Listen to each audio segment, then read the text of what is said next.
Topic is the short stature.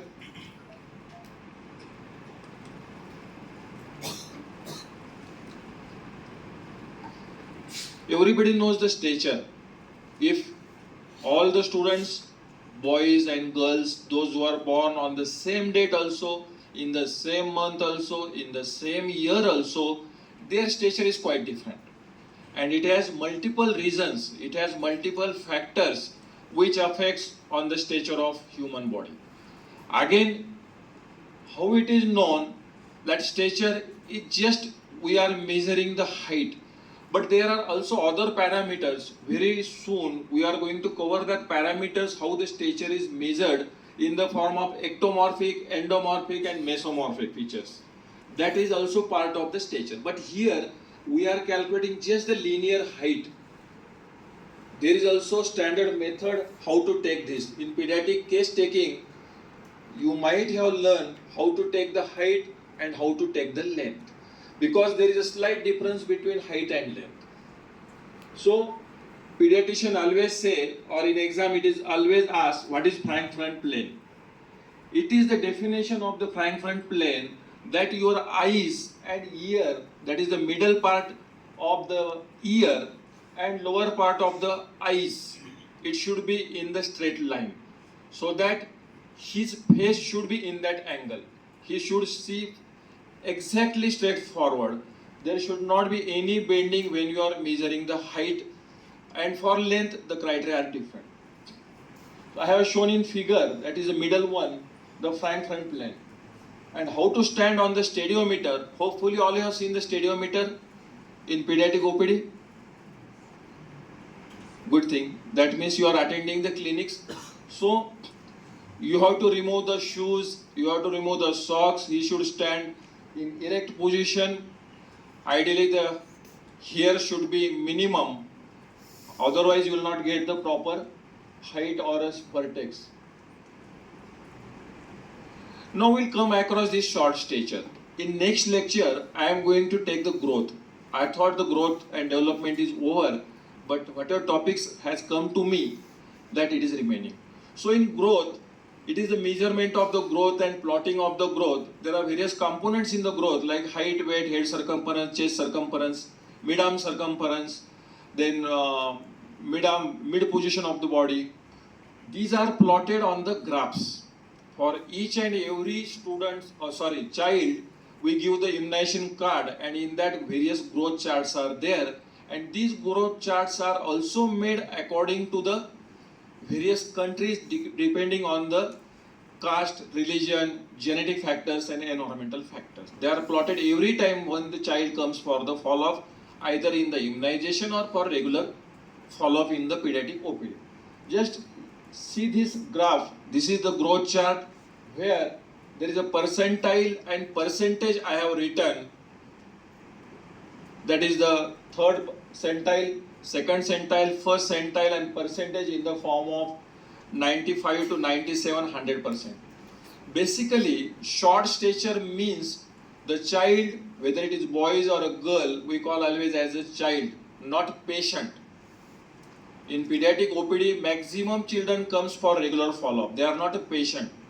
So, child whose height, or we call as a vertex to bottom height, is less than 95% to 97%.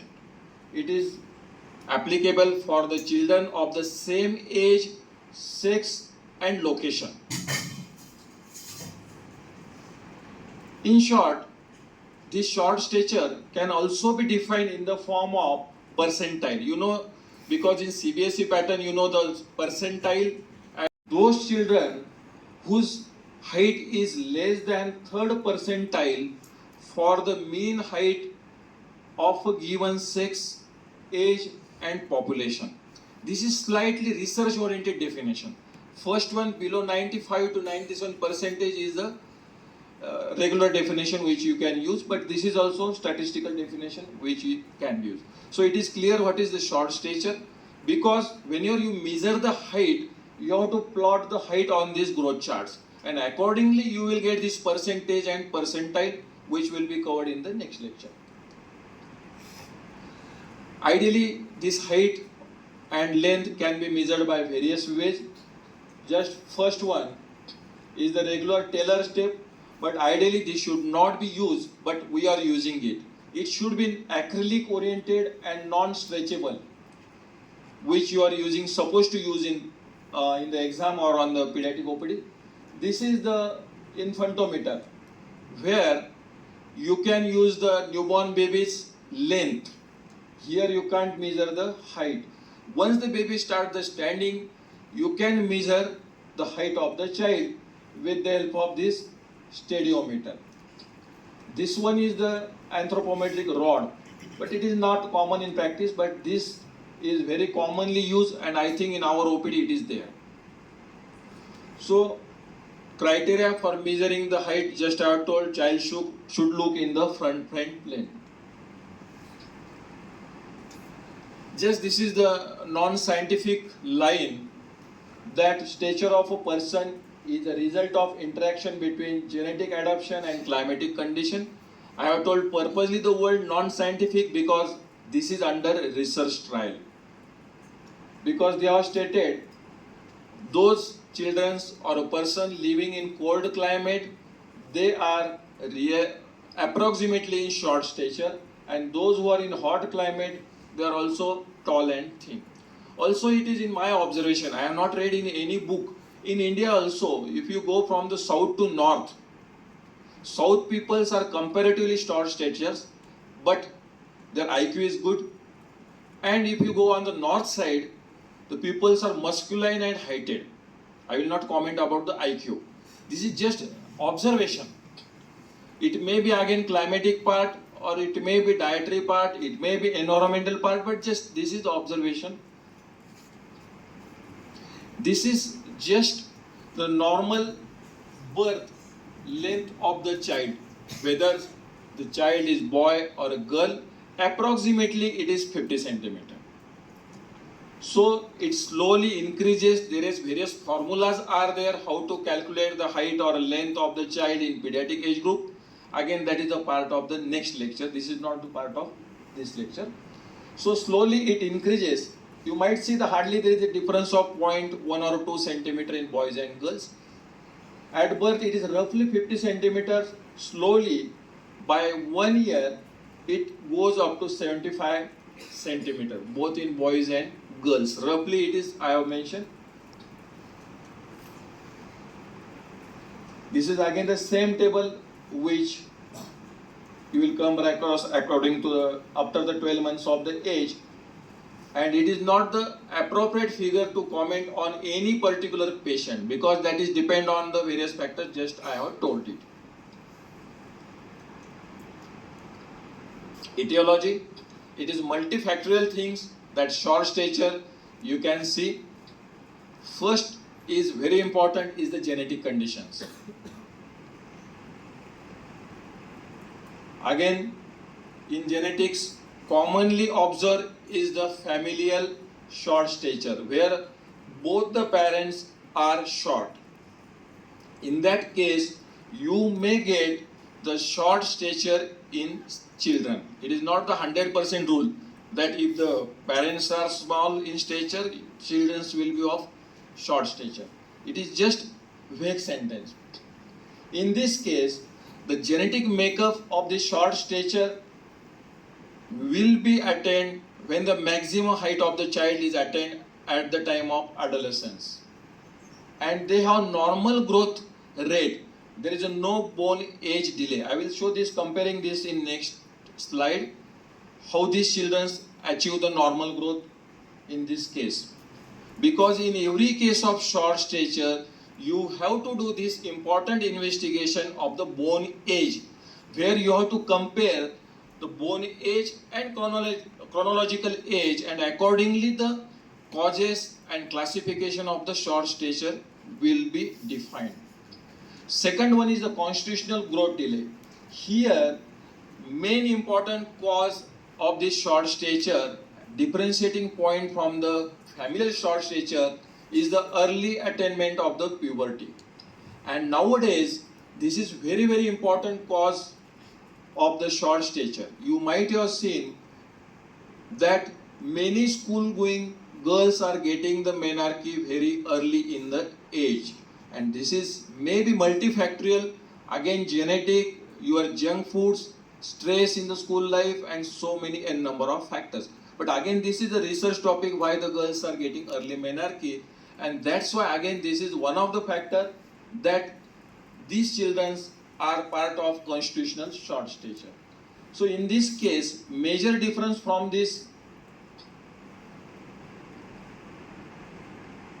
constitutional and genetic or familial short stature, here there is a no bone age delay, and here is the delayed bone age. This is a very important differentiating point. And along with the early menarche, one important cause in India and most of the developed countries is the malnutrition. That's why this constitutional growth delay you will see typically in the age group of 1 to 5 years. At birth, most of these children are normal, and once they come in 1 to 5 years, there is a delay in the bone age attainment, and this is mostly cause of the malnutrition. Just this is the table which shows the difference between, because in exam this point is very important, also in practice, familial short stature and constitutional short stature, these two are very important. Forget about these two, I think this is not plotted properly. This will be come in next lecture. Length at the time of birth in familial short stature is normal, whereas just I have told this starts 1 to 3 years or 1 to 5 years. There is a family history of short stature in familial type, and in constitutional type there is a no family history, but very important history you will get the delayed puberty. Then parent stature in familial type, one or both parents are affected. Here in constitutional it is average. Height velocity in both the cases are normal. Puberty in familial case is normal, in constitutional it is delayed. This bone age and chronological age are equal in familial short stature, whereas in constitutional case chronological age is more than bone age. I have just told bone age is delayed in constitutional type. And final height, it is short but for normal for the targeted height, because you are calculating the height or predicting the height of a child as per mid-parental height. There is one formula for this mid-parental height that is covered in growth. And whereas in constitutional point, it is normal. Once you correct the malnutrition component of the child, once the child will get the full-fledged menarche, then the height of that girl or a boy is normal. Then this is third cause after familial and constitutional. It is again overlapping over the constitutional, early puberty. Many times in pediatrics you see the precocious puberty. Again, this is a topic from the endocrinology. I will not go in detail of this precocious puberty and what is it. But there is a certain reasons for earlier development of the ovaries, adrenal gland, that is all the endocrine system including pituitary, CNS, and there is a family history of early menarche. So it is genetic background only. These are certain medical conditions where you will see this rare type of short stature. Out of that, common one we always see in practice is the endocrinal disorders. And in endocrinal disorders, growth hormone deficiency, you know that it is the regulating hormone for the growth, and its deficiency leads to the short stature. Important is the hypothyroidism. This is the picture of hypothyroid baby. Again, these are separately discussed and not much more important except one or two in this case. But in endocrine, you always see the hypothyroid child in our ward also. Then there are certain genetic disorders like Down syndrome, Turner syndrome, 3M syndrome. These are the three researchers by whose name this is named as the 3M syndrome. This is the Noonan syndrome, Prader-Willi syndrome, Silver-Russell syndrome. It is very difficult to remember this type of names, but in next slide, these names are very important when you are classifying the short stature. So if possible, try to remember the genetic causes of short stature, at least 3-4 in that series.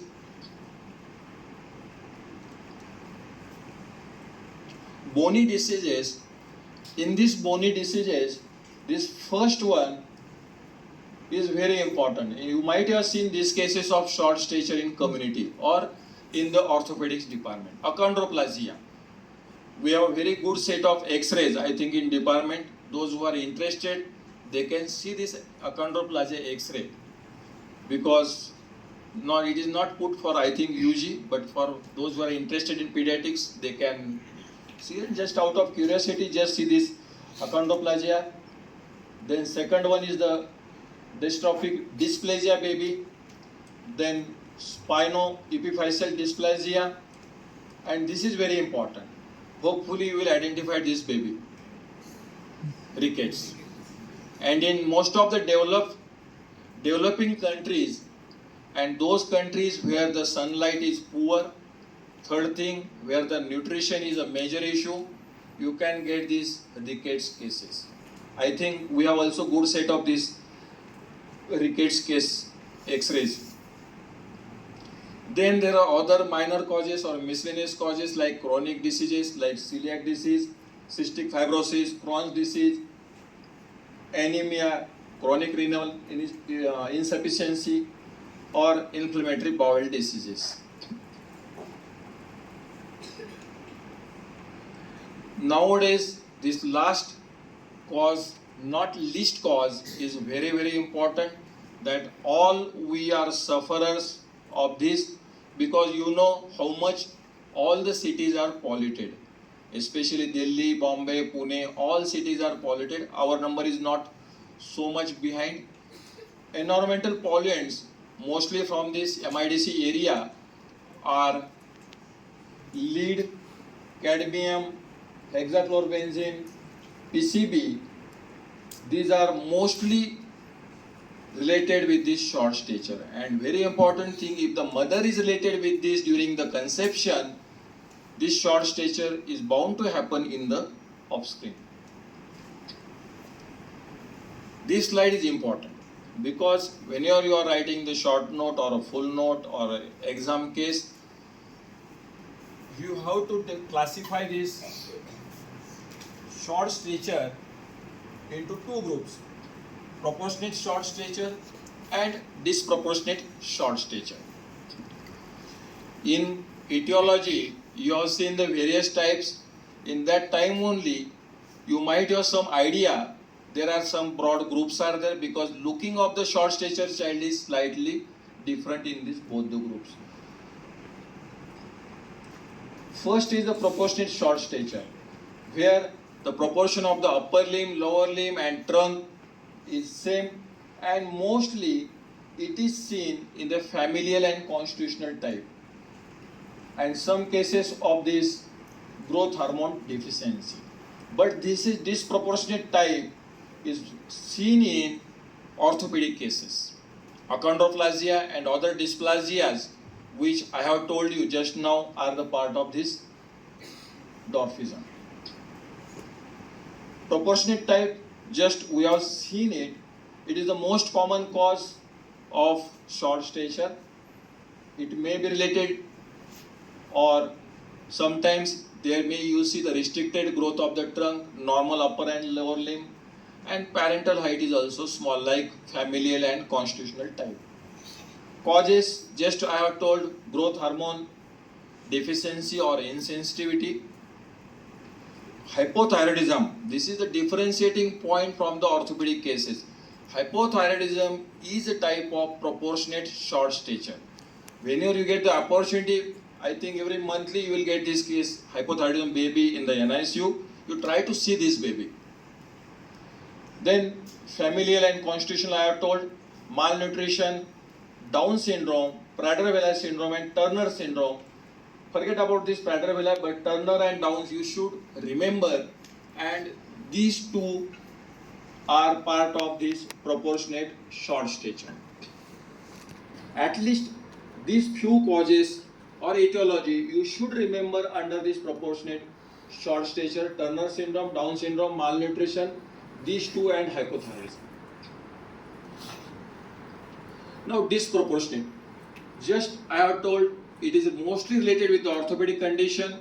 It is genetic mutation where both the parents have average height, and here one important thing is that his IQ level is normal unless and until there is a hydrocephalus.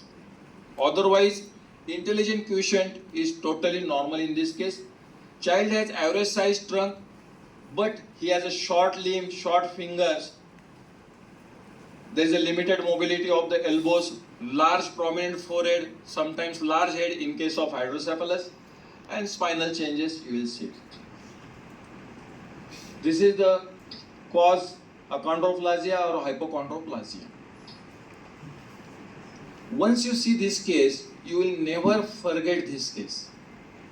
I don't know, is there collection of the achondroplasia case in our case register, because mostly we are calling for exam purpose in the PGs. But for PGs also, if anyone gets this case, 100% mortality will be there. So it is slightly difficult case to explain in the examination. But in writing, always this is achondroplasia is a short note for PG. For UG, not to worry. I don't know in orthopedics, but here in pediatric side it is not there. Till now, you have seen the short stature, its definition, below 95 to 97% or a third centile. Then how to take the height or a length of the child, that with the help of stadiometer, infantometer, or a acrylic non-stretchable measuring tape. Then after this, you have seen the causes of the short stature in the form of familial short stature, constitutional short stature, or it may be endocrinal, neurological, or related with the orthopedics. And that too are divided into two basic groups, proportionate and disproportionate. In disproportionate type, you have to remember these two causes, hypochondroplasia or achondroplasia. And in proportionate type, the list I have just told you, remember, is the growth hormone deficiency, congenital hypothyroidism, Turner syndrome, Down syndrome, familial short stature, constitutional short stature, and if possible, those who want to score, they can remember the Prader-Willi syndrome also. This is basic thing. Once the case comes to you, because from the OPD only, just the child walks with the parents, you came to know the diagnosis 90% times. So ultimately you have to think in that angle, how I will proceed to investigate and to finally diagnose this case, because I have to manage this case in proper way. If you don't manage the case in proper way, your knowledge only theoretical about etiology, causes, how to measure is vain. It is not useful. So you have to particular regarding the history taking of the child.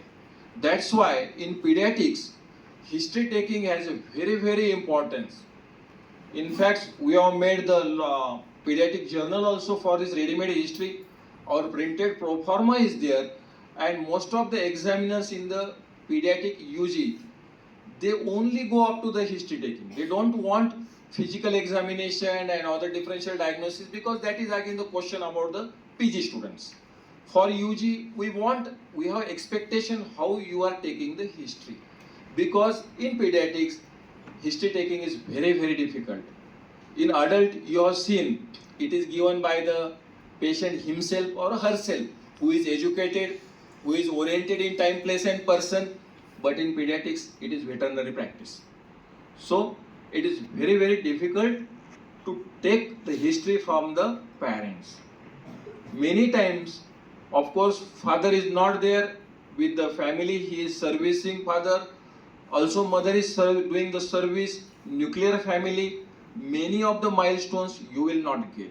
And each and every milestone in pediatric history is very significant. But because of this westernization culture, and job-oriented families, nowadays it is really a difficult job for the pediatrician. That's why we always say in while history taking, it is the art. It is not the science. Science is 1+1, but art, it is very difficult. How polite, how comfortable you are with the mother or that parents, then and then only it is possible to take the good history. That's why we first ask in the history taking informant and reliability. And this reliability word is very important. Once you say informant is mother, we blindly say reliability is good. Then it is expected that 100% you have got all the history points from the informant. That's why you should be very careful. And if the mother is from the rural area, she has 3-4 children. Again, she has to serve in the house or in the farm or in the other places. Then it is slightly difficult for her to remember all the milestone of the baby. So you should ask the history in proper way. You should learn the regional language first. And in Maharashtra, you know that every 10 miles language changes. So it is again very difficult to understand the Nagari language, then Vidarbha language, then Khandesh language. It is really difficult to understand all these things. So history taking in pediatrics itself is very, very important. And unfortunately, I don't know any good book regarding the practical examination for the pediatrics. Till today, I am referring only Hutchison. I don't know what these people are saying. There are Chheda, something books are there. So, huh? Author कौन है? Good thing. At least they are remembering that and forgotten my book. That is good thing. Because I have written long back, that means it is useless book for my PG angle. I don't know. Good thing. So you have to take the. माझ्यामध्ये अटेंडन्सचा कागद चुकून आलाय तुझ्याकडे मावरकर.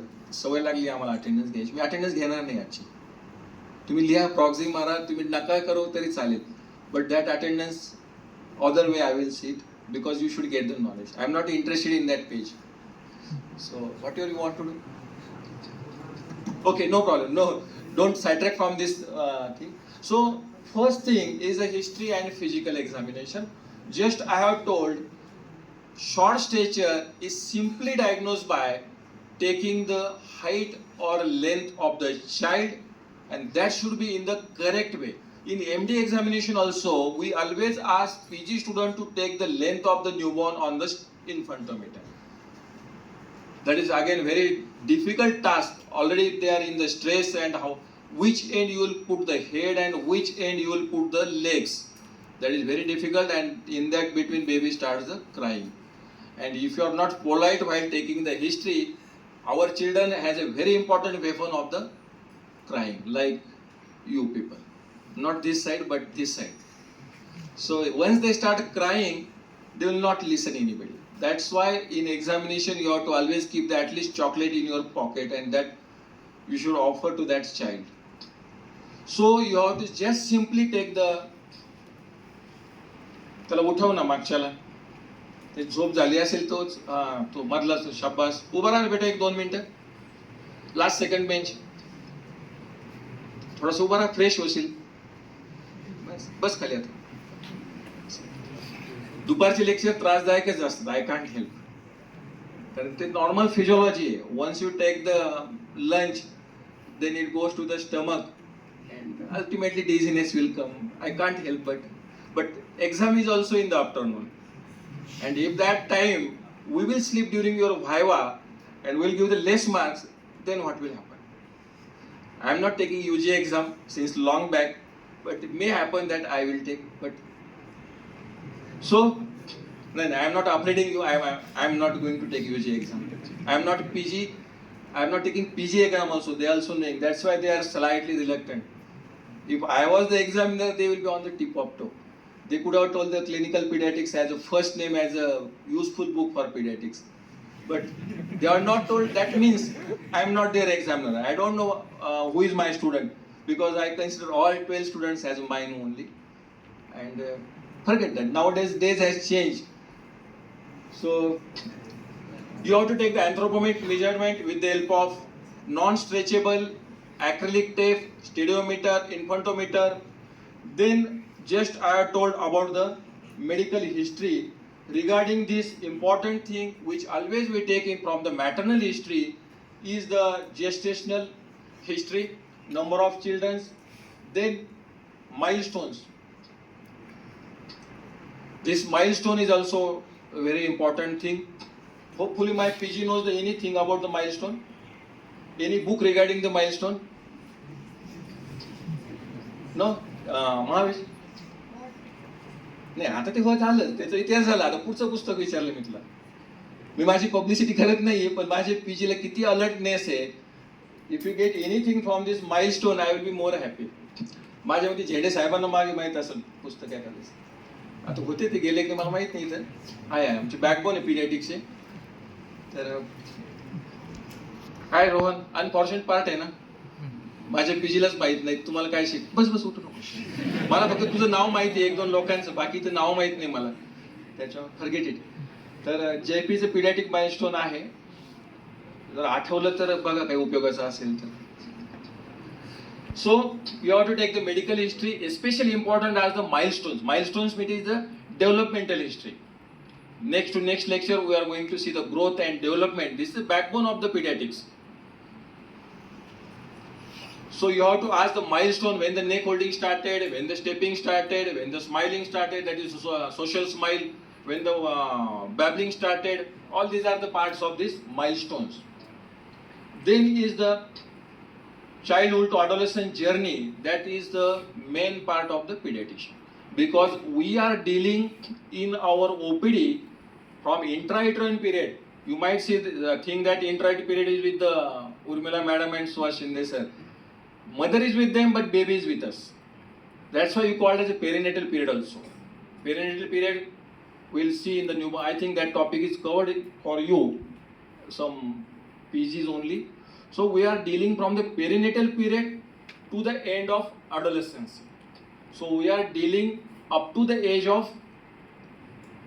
कोणी सांगेल पीडियाट्रिक्सला किती patient as पर्यंत patient असतात? पीजी नको फक्त इकडनं कोणती. Just guess. मी एक 2च मिनिटं घेतो म्हणजे मलाही कळेल की तुम्ही कुठपर्यंत किती पाण्यात आहे. आता ओळखीचं पण दिसत तूच सांगा. अजून कोणी सांगताय? मावरकर? हेच चांगलं आन्सर आहे आमचं. I am happy with that. एक लॉजिकली पूर्वी तू पण बरोबर आहे, मी म्हणत नाही. Initially we pediatricians were dealing in developing and developed country in different ways. So in developed country it was 14 years.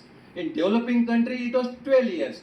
But there was a major gap between this adolescence to the youth.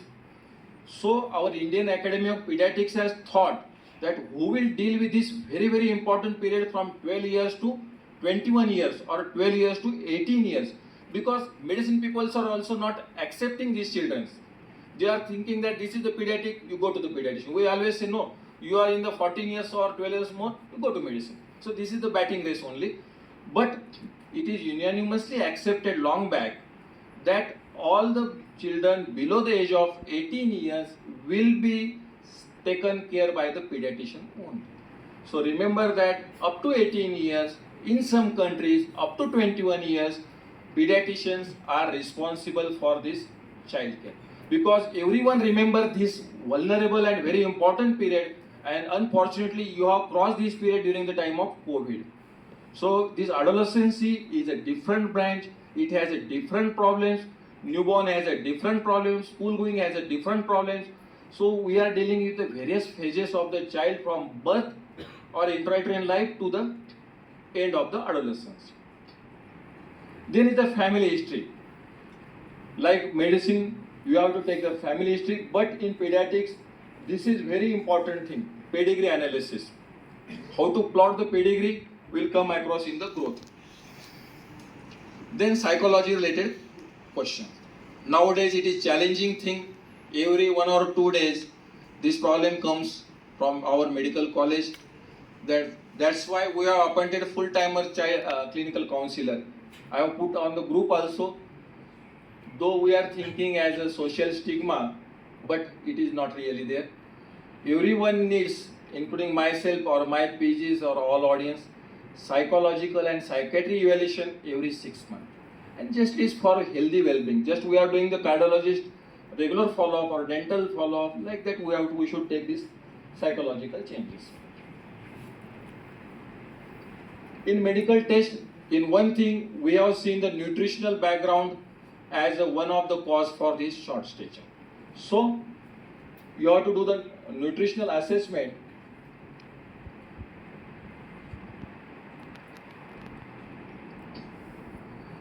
That will be taught in the malnutrition or protein energy malnutrition. Then endocrinal and growth hormone assessment, complete blood count, and very important is the X-ray, especially for the disproportionate type of short stature and all these syndromes related with this short stature.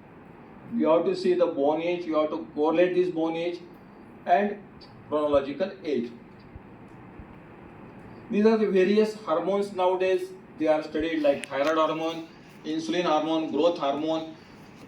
But basic I have told is the and last important thing is the evaluation of underlying cause.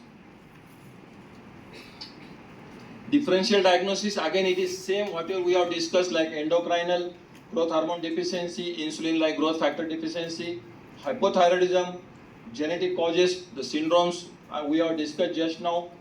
Then bony diseases, achondroplasia, dysplasias are there, chronic disorders we have seen. Now management. Really, for this disproportionate type of short stature and all these syndromes, there is a limited option for this management. But for other cases where you are related with the hormones and nutrition, you have to focus on the underlying treatment. So there are certain trials are also going on, especially for this gonadotropin releasing hormone and this oxandrolone. This is the low dose androgen therapy, and in animals it has got the successful and promising results, but still it is under trial. Then maternal metformin is given, especially in the case of where you are thinking there is a congenital disorder or familial type of short stature. These are all these recent trials are going on, but you should remember these recombinant human insulin like growth factor, aromatase inhibitors, recombinant C natriuretic peptides. These are tried for various types of short stature. And last, not least, is the psychological counseling of the parents. Because there are certain issues which that child has to face throughout his journey of the life. Because he is always pointed out because of his short height. So these children may develop arthritis, delayed mobility development, some has dental problems, bowing of the legs, which you have seen in case of especially rickets, hearing problems, otitis media, hydrocephalus. I have told if the hydrocephalus is there, intelligent quotient will be less. Otherwise, in disproportionate type, IQ will be normal. Then various spine and neck related problems, sleep apnea because of short neck. These children, because of less mobility, they have the obesity and speech and language problems. Prognosis, early diagnosis and management in of the preventable causes gives the good prognosis. Otherwise, in case of orthopedic conditions, it is guarded prognosis. This is the recorded notable short statures from India. Gul Mohammed, who was just 57 centimeters, and you know this Jyoti Amge, she was just 62 centimeters.